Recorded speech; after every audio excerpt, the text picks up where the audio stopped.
नमस्कार मेरे प्यारे दोस्तों, आज हम फिर आगे एक बार एक नई रीडिंग के साथ जिसमें हम करने वाले हैं morning thought of your partner के बारे में बातचीत। ठीक है। मॉर्निंग थॉट डेली बेसिस में हम रीडिंग डालते हैं सुबह के समय अर्ली मॉर्निंग में। अगर आपने चैनल को फॉलो कर रखा है, ठीक है ना, या आप यूट्यूब में कहीं भी अगर इसको देख रहे हैं, अगर आपने वहाँ पे सब्सक्राइब कर रखा है तो डेफिनेटली वहाँ पे आपको नोटिफिकेशन आ जाएगी। ठीक है ना। कभी कभी हम प्रीमियम भी डाल देते हैं तो उसमें वो लिखा रहता है कि एग्जैक्टली किस टाइम पे वीडियो लाइव होने वाली है। ठीक है। कभी डाल देती हूँ, कभी भूल भी जाती हूँ। ठीक है ना। बेसिकली आज हम बात करने वाले हैं मॉर्निंग थॉट। जैसे कि मैंने आपको पहले बताया, रिलेशनशिप का कोई भी स्टेटस हो सकता है, किसी भी तरह की कोई भी प्रॉब्लम आपके बीच में चल रही है, हो सकता है आप कॉन्टैक्ट में हो, नो कॉन्टैक्ट सिचुएशन में हो, ठीक है ना, इन एंड आउट हो रहा हो। बट आप ये जानना चाह रहे हो कि भाई सामने वाले के मन में चल क्या रहा है, वो सोच क्या रहा है मेरे लिए, लाइक तो वही सोच उनकी हम बताने वाले हैं आपको कि क्या चल रहा है उनके दिल दिमाग में। ठीक है ना। किस तरह की फीलिंग्स हैं उनकी। एंड सुबह की जो एनर्जीज होती है बहुत इंपॉर्टेंट होती है कि दिन भर तो जो हम सोचे क्योंकि दूसरी जगह भी हमारा दिमाग डाइवर्ट हो जाता है, बट रात के टाइम डेफिनेटली हम उसी पर्टिकुलर चीज़ के बारे में सोचते हैं जो हमारी लाइफ में मिसिंग होती है, जिसकी लाइफ में या तो बहुत ज़्यादा हमें खुशी होती है या बहुत ज़्यादा दुख होता है। ठीक है ना। दो तरह की चीज़ें होती हैं। वही हम चेक करने वाले हैं। आई होप अपने अपने पार्टनर का नाम ले लिया होगा। क्रिस्टल प्रोडक्ट्स के लिए भी आप हमें कॉन्टैक्ट कर सकते हैं। जेन्युइन क्रिस्टल प्रोडक्ट्स आपको हमारी तरफ से मिलेंगे with energize according to your situation. Plus यहाँ पे आपको मिलेगी टैरो रीडिंग, जो कि पेड सर्विस है। आपको यहाँ पे करना पड़ेगा हमें मैसेज, ठीक है ना, व्हाट्सअप करना पड़ेगा। प्लीज़ डोंट कॉल मी। ठीक है ना। कॉल लेना कभी कभी मुश्किल हो जाता है, बट कोशिश करती हूँ मैं कि विद इन दैट 1-2 आवर्स के अंदर आपको मैसेज दे दूँ व्हाट्सअप में ना, अंटिल अनलेस आप बहुत रात को कोई मैसेज नहीं कर रहे हैं। ठीक है ना। पेमेंट होने के बाद फिर आपको टाइम दिया जाता है, फिर आपकी रीडिंग की जाती है। वो ऑथेंटिकेटेड आपके लिए आपकी पर्सनल रीडिंग होती है, राइट। आइए चलते हैं रीडिंग की तरफ। आई होप अपने पार्टनर का नाम ले लिया होगा। डिवाइन प्लीज़ हमें बताइए कि इनके पार्टनर के दिल दिमाग में फ़िलहाल अभी क्या चल रहा है। ठीक है। ज़्यादा कार्ड नहीं निकालेंगे, थोड़ा-थोड़ा करके डिस्क्राइब करेंगे। बेसिकली क्या है कि देखो, हमारे पास 3 कार्ड मैंने निकाले और 3 में से जो 2 हैं वो बहुत ही मेजर अरकाना कार्ड्स आए हैं। मेजर अरकाना कार्ड्स, जैसे कि मैं हमेशा बोलती हूँ, एक मेजर चेंजेस को बताते हैं। तो दी वर्ल्ड का कार्ड आया है। इस इंसान ने ना घाट-घाट का पानी पी लिया है, टू बी वेरी फ्रैंक। बहुत घाट-घाट का पानी पी लिया है, बहुत सारे नेगेटिव एक्सपीरियंसेस ले लिए हैं। ठीक है ना। और अभी इन्हें पता चल चुका है एग्जैक्टली लोग होते कैसे हैं। इस सिचुएशन में ना ये आगे बढ़ना चाहते हैं। ये चाह रहे हैं कि इस सिचुएशन में ग्रो हो, चीज़ें ठीक हों। कुछ गलतियाँ हो सकती हैं इनकी तरफ से हुई हो, जिसको कि ये क्लियर आउट करके और आगे की तरफ बढ़ना चाहते हैं। कहीं न कहीं इनके दिमाग में कुछ ना कुछ तो उलझन डेफ़िनेटली है, जिसके बारे में सोच-विचार करते हुए नज़र आ रहे हैं। देखो, इस रिलेशनशिप में वो मूवमेंट चाहते हैं, इस रिलेशनशिप में वो न्यू बिगिनिंग चाह रहे हैं। ठीक है ना। आप चाह रहे हैं कि दोनों आगे की तरफ बढ़े, कुछ फ्रूटफुल रिज़ल्ट्स निकल के आए और आप दोनों दैट दूसरे का साथ एक बार दोबारा आपको मिले। अगर कुछ भी कॉन्फ्लिक्ट आपके बीच में आ गई, नेगेटिव एनर्जी है, हम एक बार और थोड़ा-सा क्लैरिफ़ाई कर लेते हैं। द वर्ल्ड का कार्ड हमारे पास क्यों आया है? द एस ऑफ वांड्स का कार्ड हमारे पास क्यों आया है? एंड द हर्मिट का कार्ड हमारे पास क्यों आया है? डेफ़िनेटली ऐसा है कि अगर ये बंदा आपको छोड़ के कहीं और गया था, ठीक है ना? कहीं न कहीं इसका भी दिल वहाँ से टूट गया है, वहाँ से भी इसको मुँह की खानी पड़ रही है। दूसरी चीज़ ये है कि जो उसने आपका दिल तोड़ा है, तो उसको ऐसा लग रहा है कि हम काफ़ी ज़्यादा लंबा टाइम या तो उन्होंने भी वेस्ट कर दिया है और आपने भी डेफ़िनेटली बहुत सारा टाइम वेस्ट करा है। इस रिलेशनशिप में शायद शुरू में ही शुरुआत या कुछ इस तरह से किया गया था, जहाँ पे ये देखा गया था कि भई इस रिलेशनशिप को आगे चलाना है, घरवालों को पता है, ये सब कुछ एवरीथिंग इज़ देयर, बट कुछ ना कुछ सर्कमस्टांसेस ऐसे आ गए, या तो कोई थर्ड पार्टी इश्यू हो गया है, या आप इस रिलेशनशिप को दोनों के दोनों बैलेंस आउट नहीं कर पाए हो, वो भी एक रीज़न हो सकता है। यहाँ पे एक बंदा हो सकता है कि कोई मैरिड भी होने के चांसेस हैं कि वो दोनों रिलेशनशिप को बैलेंस नहीं कर पाया है, ठीक है ना? वो भी एक रीज़न हो सकता है। कि जब उनकी खुद की लव लाइफ़ ख़राब थी, ठीक है ना? ये वाइफ़ से नहीं बन रही थी, हस्बैंड से नहीं बन रही थी, तो वो आपके करीब थे। जब उनका वहाँ पे ठीक हुआ तो उन्होंने आपसे किनारी कर ली। तो अब उनको पता चल गया कि अगेन वही सब सिचुएशन आ गई, तो कहीं न कहीं प्रॉब्लम इज़ दैट कि उनको आपको लाइफ़ में रखना है। ये बंदा आपको बहुत जल्दी कोई मैसेज करने वाला है, कॉल करने वाला है, आपसे कम्युनिकेशन ये चाहता है, ठीक है ना? और ये अगर बहुत क्लैरिटी आपको लाइफ़ में नहीं दे रहा था, या इसकी सोच आपको एग्ज़ैक्टली पता नहीं चल रही थी कि क्या सोचता है या क्या सोचती है, तो वो सोच की क्लैरिटी आपको मिलनी शुरू हो जाएगी, क्योंकि मुझे ऐसा लग रहा है कि कहीं न कहीं ये जो बंदा है, वो अब थोड़ी-सी ना ट्रांसपेरेंसी दिखाएगा जो उसके दिल-दिमाग में हो। क्योंकि जब इंसान के साथ बहुत कुछ गलत हो जाता है ना, नेगेटिव लोग उसको मिल जाते हैं, देन ही रियलाइज़ और शी रियलाइज़ कि you are the right one, ठीक है ना? आप बहुत सही थे, बहुत अच्छे हो और आपके साथ ही चीज़ों को आगे बढ़ाना चाहिए। लाइक यहाँ पे जो मेन राशियाँ मुझे दिख रही है, एरीज़, लियो, सेजिटेरियस तो है ही है आपकी। और यहाँ पे जो दिख रहा है मुझे, एक तो तुला राशि भी दिख रही है, साथ में मुझे दिख रहा है यहाँ पे आपकी वृश्चिक राशि है, वृषभ राशि है मतलब टॉरस, और आपकी स्कॉर्पियो है यहाँ पे, और मकर तो मैंने बोल दी, कैप्रिकॉर्न, और यहाँ पे है एरीज़ राशि, ठीक है ना? सो ये आपका पार्टनर जो है ना काफ़ी ज़्यादा बिगिनिंग करना चाहता है आपसे, कुछ मतलब बैठ के कुछ आपको समझाना चाहता है, कुछ बताना चाहता है। वो चाहता है इस रिलेशनशिप में ग्रो हो, धीरे-धीरे हो, ताकि आप चीज़ों को समझ सकें। देखो और साथ में ये भी ढूँढने की कोशिश कर रहा है एग्ज़ैक्टली, अगर हो सकता है ये रिलेशनशिप अगर किसी की वजह से खराब हुआ है, तो किसकी वजह से खराब हुआ है, और डेफ़िनिटली ये बंदा उस बंदे को आइडेंटिफ़ाई, बंदा या बंदी जो भी है उसको आइडेंटिफ़ाई भी कर लेगा।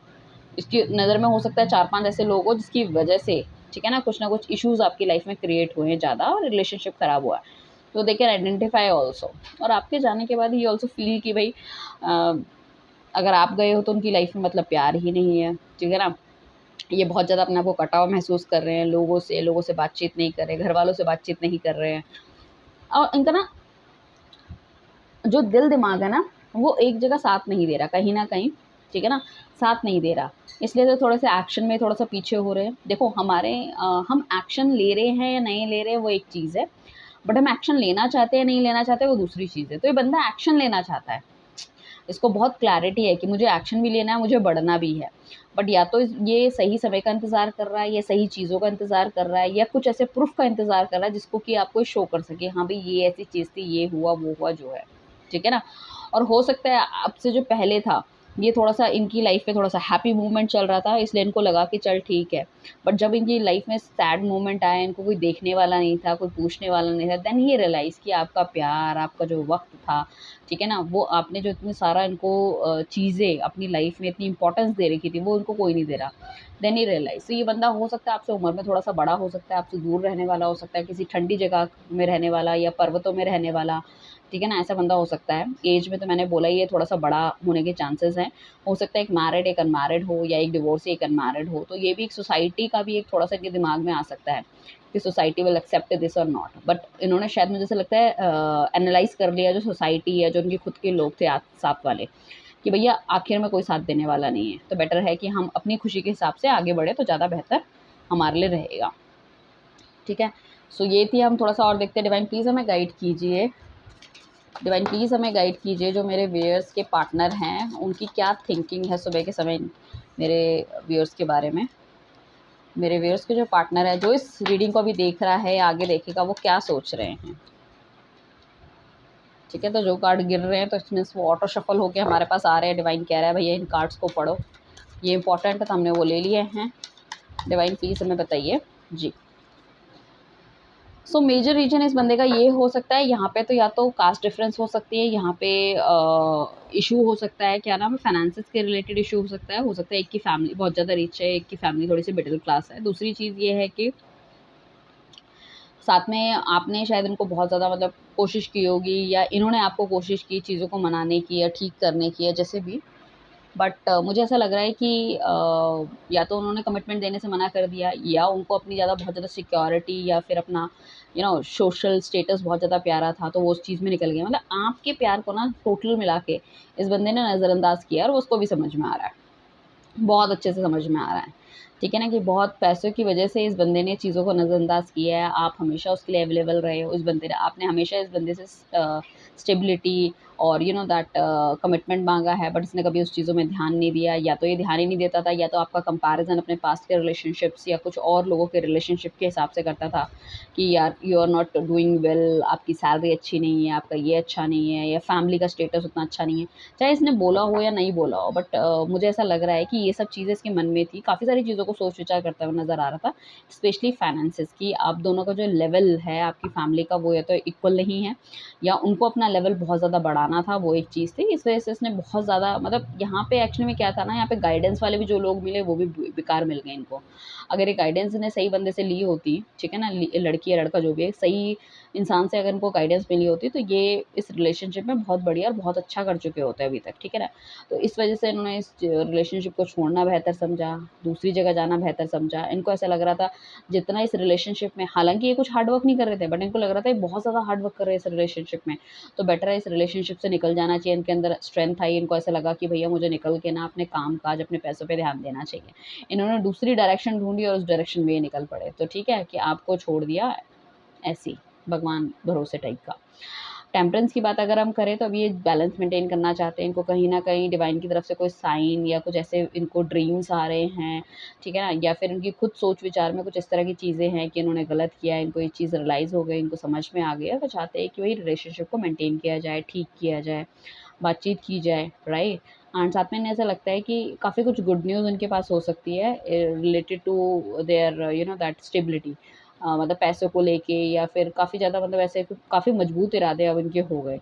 सो वो सब चीज़ें भी आपसे शेयर करना चाहते हैं, इनको पता है कि काफ़ी लॉन्ग जर्नी है आप दोनों की एंड जिस तरह से भगवान की ब्लेसिंग्स है तो डेफ़िनेटली चीज़ें बहुत बढ़िया, बहुत अच्छी हो सकती है। एंड कुछ ऐसी चीज़ें हो सकती है जो कि उनको लग रहा है कि अगर उन्होंने आपके साथ मतलब ये इस चीज़ का कॉम्प्रोमाइज़ किया होता या एडजस्टमेंट्स की होती तो चीज़ें अच्छी होती। तो उन्हें कुछ तो देखो ऐसा नहीं कहूँगी कि सब कुछ वो जो गलतियों का जो ठिया है अपने सर पे ले लेंगे, नहीं। कुछ चीज़ तो डेफ़िनेटली आप पे भी फोड़ने वाले हैं कि ये चीज़ तुम्हारी वज़ह से गलत हुई है, दैट्स ओके, ठीक है ना? ठीक है, कोई रिलेशनशिप अगर ख़राब हो रहा है, अगर बनता है तो डेफ़िनेटली दोनों हाथों से ताली बज रही है। हो सकता है किसी की मिस्टेक ज़्यादा हो, किसी की कम हो। तो यहाँ पे कुछ इस तरह की चीज़ें भी आपको बोल सकते हैं कि ये चीज़ आपको भी चेंज करने की ज़रूरत है। अगर कभी हार्शली या कुछ इस तरह से डिसीज़न लिया है, सो आपको भी वो चीज़ दिमाग से सोचनी चाहिए थी, करनी चाहिए थी कि मैंने क्यों इतने प्रेशर में मतलब आपको ये सब बोला या आपको नो कॉन्टैक्ट में डाल दिया या तुमने भी कभी कोशिश नहीं करी चीज़ों को ठीक करने की, सही करने की like that. Right. So basically ये बंदा चाहता तो है कि इसकी लाइफ में ना बहुत ज़्यादा स्टेबिलिटी और बहुत सब कुछ आए बट इसने बहुत शॉर्ट स्पैम में ना ये सब चीज़ें सोच ली। ठीक है ना? एक तरफ रिलेशनशिप है, एक तरफ तो उसने क्या करा रिलेशनशिप को किनारे करके उसको बैक में डाल के कि भैया ये तो इतना इम्पोर्टेंट है नहीं मेरे लिए जो इम्पोर्टेंट है अभी ये चीज़ इम्पोर्टेंट है, मेरी लाइफ इम्पोर्टेंट है, मेरी फैमिली इम्पोर्टेंट है या मेरा सबसे इम्पोर्टेंट जो है मेरा गोल है। सो उस हिसाब से उसने काम करना शुरू कर दिया। दूसरी चीज़ ये है कि इनकी ये चूज़ी भी बंदा बहुत ज़्यादा या बंदी जो हो जाए चूज़ी भी बहुत ज़्यादा हो सकते हैं। अगर स्टेबिलिटी इनको नहीं मिल रही थी और कोई छोटा-मोटा काम या नौकरी या कोई बिज़नेस का वो था, वो भी इनको नहीं करना था, तो काफ़ी बड़े बैनर में इनको करना था। तो इनके पास ऐसा नहीं है कि अपॉर्च्युनिटी नहीं आ रही थी, डेफ़िनिटली इनके पास अपॉर्च्युनिटी आ रही थी और ये अपॉर्च्युनिटी पे ध्यान नहीं दे पा रहे थे। और उस वज़ह से कहीं न कहीं इनको लग रहा था कि मेरा जो सारा का सारा टाइम वेस्ट है because of this love matters की वज़ह से हो रहा है। तो बेटर है इनको छोड़ के मुझे दूसरी तरफ जाना चाहिए। मतलब एक तो खुद अपनी स्टेबिलिटी पे काम नहीं किया, ठीक है? देखो जो भी कोई अपॉर्च्युनिटी होती है वो छोटी भी हो सकती है, बड़ी भी हो सकती है, बट आपको उसको देख के एनालाइज़ करके तभी चीज़ें करनी पड़ेगी ना, ऐसे अपने आप थोड़ी नहीं बन सकता। अगर मैं आज टैरो रीडिंग कर रही हूँ, मैं सोचूँ कि भैया मेरे तो कल ही 2 लाख सब्सक्राइबर हो जाए, तो भैया वो एकदम से थोड़ा नहीं होगा, पहले तो चीज़ों में घुसना पड़ेगा, करनी पड़ेगी, ठीक है ना? फिर धीरे-धीरे करके सब चीज़ें होती हैं, डेली बेसिस पे वीडियो डालनी पड़ेगी। शुरू-शुरू में जब मैं वीडियो डालती थी, आज तो चलो 10-15 हज़ार व्यूज़ आ जाते हैं, पहले हम वीडियो डालते थे तो मतलब जिसके 500-600 इनिशियल्स में व्यूज़ आते हैं, ठीक है ना? तो जब 1000 हो जाते हैं तो मुझे बहुत खुशी होती थी, बट लगे रहे काम होता रहता। तो उनको क्या चाहिए एकदम से बड़े लेवल पे बड़ी चीज़ें चाहिए। बड़े लेवल पे बड़ी चीज़ें देखो कभी भी नहीं होती, ठीक है ना? बड़े लेवल की सारी जो बड़ी चीज़ें होती हैं धीरे-धीरे करके होती है। ठीक है? तो ये वाली चीज़ें हैं, ये किसी चीज़ की एक्सेप्टेंस नहीं है। आज के टाइम पे भी अगर इसको आप कनेक्ट करना चाहोगे तो ये बंदा अगर आपके पास खुद आता है तो बेहतर है, आप इसको पूछोगे तो अभी भी इसका वही नेचर रहने वाला है। बट ठीक है, चीज़ों को पहले से बेहतर हो गया, समझ गया है, बट इतनी जल्दी एक्सेप्टेंस के मोड पे ही नहीं आता। ठीक है? सो डिवाइन प्लीज़ हमें गाइड कीजिए और क्या हम इन्हें बता सकते हैं और क्या मैं अपने व्यूअर्स को बता सकती हूँ कि उनके पार्टनर की करंट फीलिंग क्या है और क्या हम बता सकते हैं। ठीक है। सो बहुत ही प्यारे 3 कार्ड आए हैं जिसमें हम सबसे पहले हमारे पास आया व्हील ऑफ फॉर्च्यून जो कि एक मेजर अरकाना कार्ड है। तो आपको इस रिलेशनशिप में जितनी भी नेगेटिविटी है, अगर नेगेटिव लोग हैं, नेगेटिव सोच है, इनका खुद का इनका अपना एक बंदे का ऑरा होता है, एक सोचने का तरीका होता है, वो जो जितनी भी नेगेटिविटी है वो सब कुछ जाते हुए दिख रही है। ठीक है? यहाँ पे आपको दिखेगा रिलेशनशिप में मूवमेंट दिखेगा, साथ में क्या आएगा कि आपको खुद समझ में आ जाएगा आप दोनों का के बीच में अगर कोई नेगेटिव चीज़ें हुई हैं या कुछ ऐसी चीज़ें आई है, सो वो सिर्फ़ इसीलिए आई है ताकि ये रिलेशनशिप और भी ज़्यादा मजबूत हो सके, ठीक है ना? सो यहाँ पे क्या है कि हो सकता है इस बंदे के पास भगवान ने 2 ऑप्शन दे दिए हों, तो इनको इनको भी रियलाइज़ेशन हो गया क्योंकि ऐसा नहीं है ना होना चाहिए ना शादी के बाद जाके बंदे का एक्स्ट्रा मैरिटल अफ़ेयर चल रहा है या कुछ है, तो उनको भी रियलाइज़ हो गया कि यू आर द बेस्ट ताकि वो बहुत कॉन्फिडेंटली आपके साथ आगे बढ़ सके। अभी क्या है ये बंदा आपने और आपके बीच की नेगेटिविटी को सब कुछ हटा के दोबारा से रियूनियन आपके साथ करना चाहता है, वापस आना चाहता है, तो 6 घंटे में 6 दिन में या 6 वीक के अंदर आपको कॉल या मैसेज आने की संभावना है। कुछ लोगों का अगर लेट होगा या बंदा बहुत ही डिलेड है, तो उस टाइम पे 6 मंथ्स भी हो सकता है। ये बंदा ना बहुत इमोशनली फ़ील आपके लिए करता है और आपकी तरफ से कोई एक्शन आप सोच रहे थे कि मतलब ये कभी खुल के नहीं बोलता है, अपनी चीज़ें सामने नहीं रखता। तो मेरे को ये लग रहा है कि आने वाले अक्टूबर-नवंबर के टाइम पे ये बहुत ही खुल के बोलेंगे, आपके लिए स्टैंड लेने के लिए कंफर्टेबल रहेंगे और उनके दिल के अंदर भी बहुत ज़्यादा उथल-पुथल चल रही है। ऐसा नहीं है ही इज़ हैप्पी और मतलब ही इज़ कॉन्फिडेंट इनफ कि चलो जो हो रहा है सो हो रहा है, नहीं ऐसी चीज़ें नहीं हैं। और ये आजकल आपको मैनिफेस्ट भी हो सकता है बहुत ज़्यादा कर रहे हैं और इनके मतलब चैन तो इनको भी नहीं है, दिल-दिमाग में चैन तो हम कहेंगे इनको भी नहीं मिल रहा है। बट इस टाइम आप बहुत ज़्यादा मतलब ऐसा नहीं है कि एकदम प्यार में डूबा हुआ शाहरुख़ खान आपको मिल जाए, वो तो नहीं। बट डेफ़िनेटली अपने दिल की कुछ ना कुछ बात आपको ये बताएँगे जिसमें कि आपको बहुत कॉन्फिडेंस मिलेगा, बहुत एक शांति मिलेगी दिल-दिमाग में कि हाँ, चलो एटलीस्ट कुछ नहीं तो कुछ तो सही है। 100% नहीं होगा, कम से कम 10% 20% तो धीरे-धीरे ये सब चीज़ें ग्रो होंगी। ठीक है? तो मैं एक ग्रोथ देख रही हूँ आपके इस रिलेशनशिप में, मैं एक पॉज़िटिव एटीट्यूड देख रही हूँ आपका भी और इवन डिवाइन की ब्लेसिंग्स भी मैं इस रिलेशनशिप में बहुत ज़्यादा देख रही हूँ। तो after a long period, after a long negativity और जो भी आप कह सकते हो कि जो भी इश्यूज़ थे, उसके बाद I can see there is a very fruitful movement and time is coming towards you. So finger cross अगर आप चाहते हैं इस चीज़ों में और भी बेहतरी मिले और भी अच्छा हो, so you can also order one crystal bracelet for you, ठीक है ना? लव रिलेटेड एक क्रिस्टल ब्रेसलेट आप अपने के लिए मतलब ले सकते हो हमसे एनर्जाइज़ करके आपके और आपके पार्टनर का नाम या डेट ऑफ बर्थ से, ताकि वो पार्टनर आपका और भी जल्दी आपकी लाइफ़ में आए, राइट? सो अभी तक जिसने भी ये रीडिंग को यहाँ लास्ट एंड तक देखा है, thank you so much guys, ठीक है ना? आई होप आपने फॉलो कर रखा होगा, डेली बेसिस पे कोई ना कोई नया बंदा देखता है तो फॉलो करना ज़रूरी है। जैसे ही विल मतलब क्रॉस 10,000, सो हम संडे के संडे एक बार लाइव लेना शुरू करेंगे, वीक में एक बार हम लाइव लेना शुरू करेंगे, तो जो भी फॉलोअर्स होंगे छोटे-मोटे क्वेश्चंस हम ले पाएँगे। बहुत ज़्यादा लंबी रीडिंग तो नहीं कर पाएँगे उस टाइम भी, बट छोटा ले पाएँगे, राइट? चलिए, thank you everyone, bye, take care.